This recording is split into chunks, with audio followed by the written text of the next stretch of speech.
Gott kvöld velkomin í Fokkfréttir. Karlmaður á þrítugsaldri var fluttur á bráðamóttöku í gærkvöldi eftir að bergmálshellir hans féll saman. En þetta gerðist í kjölfar rifrildis við verkefnastýru hagsmunafélags minnihlutahóps.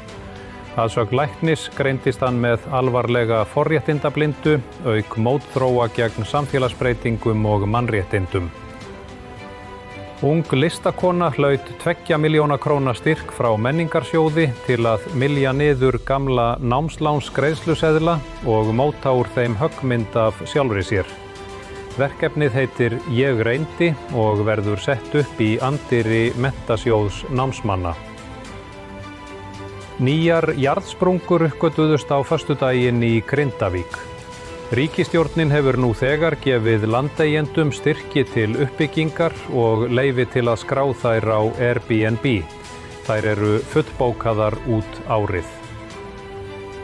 Gul veðurviðvörun hefur verið gefin út fyrir allt landið, ekki vegna veðurs heldur vegna almennrar tilfinningar að eitthvað sé að fara úrskeiðis.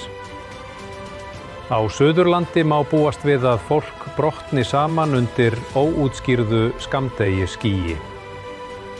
Þetta voru Fokkfréttir kvöldsins. Ef Guð er dauður þá tók hann líklega húsnæðisstofnun með sér.